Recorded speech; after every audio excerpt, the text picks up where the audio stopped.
بیعت کیا ہے؟ کیا کسی بزرگ یا پیر سے بیعت کرنا لازم ہے؟ اس حوالے سے ڈاکٹر مخدوم محمد حسین صاحب جناب واصف علی واصف کے ساتھ گفتگو کے احوال میں لکھتے ہیں کہ ایک نجی محفل میں حضرت واصف علی واصف رحمۃ اللہ علیہ سے بیعت کے بارے میں گفتگو ہو رہی تھی۔ کچھ صاحبان کا خیال تھا کہ فقیری راستے میں بیعت ضروری نہیں، مگر آپ نے فرمایا کہ یہ ضروری ہے۔ میں نے عرض کی کہ میں نے کہیں پڑھا ہے کہ حضرت سلطان باہو رحمۃ اللہ علیہ نے ظاہری بیعت نہیں کی تھی۔ آپ نے فرمایا کہ جب میں انڈیا گیا تھا تو وہاں ایک بڑا رجسٹر دیکھا جس میں بزرگوں کی تفصیل موجود تھی۔ وہیں پہ حضرت سلطان باہو رحمۃ اللہ علیہ کے مرشد کریم کا نام لکھا ہوا تھا۔ پھر فرمایا کہ آپ کے رسالہ روحی شریف میں چیک کرنا۔ آپ کے گفتگو کی محفل میں سوالوں کے جواب دیتے وقت آپ کو واضح اور مکمل اندازہ ہو جاتا تھا کہ یہ شخص کسی علم سے بیعت ہے۔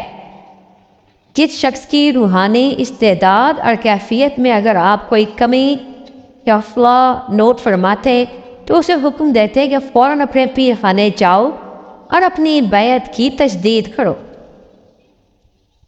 جمعرات کی شام آپ کی گفتگو آپ کے رہائش گاہ پر ہوتی تھی اور جمعہ کی شام حلقے کے کسی صاحب کے گھر ہوتی۔ ایک مرتبہ جمعہ کی ایک محفل میں آپ نے کافی لوگوں کو بیعت کی نعمت سے سرفراز فرمایا۔ جمعرات کی ایک محفل کی تکمیل ہوئی تو آخر میں آپ نے حسب روایت دعا فرمائی، مگر اس دن آپ نے بیعت پر خاص زور دیتے ہوئے اس طرح فرمایا، دعا ہے کہ اللہ تعالیٰ آپ کو بیعت عطا فرمائے۔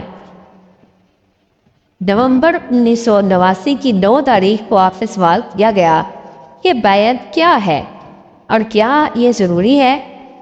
آپ نے اس کے جواب میں جو ارشاد فرمایا اس میں سے چند اقتباسات پیش ہے۔ زندگی میں ایک ایسا وقت آتا ہے کہ علم کو پڑھنے کے بعد عمل میں دانا، اگر مشاہدہ نہ ہو تو آپ کا علم اور عمل دونوں کمزور ہو جائیں گے۔ بیعت کا مطلب یہ ہے کہ اللہ تعالیٰ کے لیے ایسے کسی انسان پر اعتماد کا اظہار کرنا کہ تو مجھے اس راستے کے لیے گائیڈ کرے تاکہ میں اپنے سوالوں کے باوجود اس راستے پر چل سکوں۔ ضروری ہوتا ہے کہ آپ کسی آواز پر چلو تاکہ آپ تذبذب سے بچ جاؤ، سکون سے بچ جاؤ، گمراہی سے بچ جاؤ اور سکون میں داخل ہو جاؤ۔ بہت ضروری ہوتا ہے کہ وقت کے مطابق ظاہر موجود انسان کے ساتھ رابطہ اطاعت کا، جس طرح استاد کا رابطہ ہوتا ہے اطاعت کا، تو آدھے سے زیادہ علم جو ہے اطاعت ہی میں ملتا ہے۔ میرا خیال ہے شیطان کے پاس بڑا علم تھا، صرف بیعت نہیں تھی۔ باطن کی اصلاح جو ہے وہ پرو کرتا ہے۔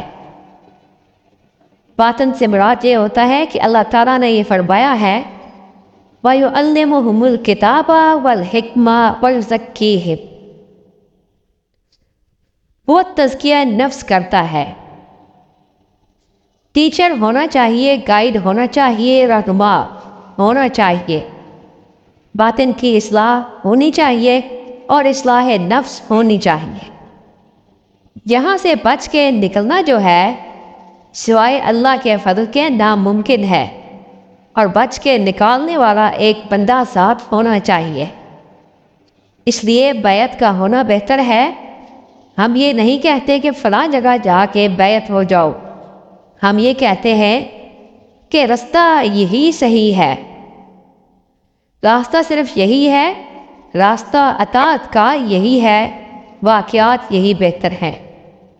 دعا کیا کرو کہ یا اللہ ہمیں کوئی بہتر گائیڈ مل جائے، بہتر شیخ کی دعا اللہ تعالیٰ منظور کرے، بس وہ ادب سکھائے گا تاکہ آپ کو دربار رسالت صلی اللہ علیہ وآلہ وسلم کے ادب و آداب سے آگہی ہو جائے۔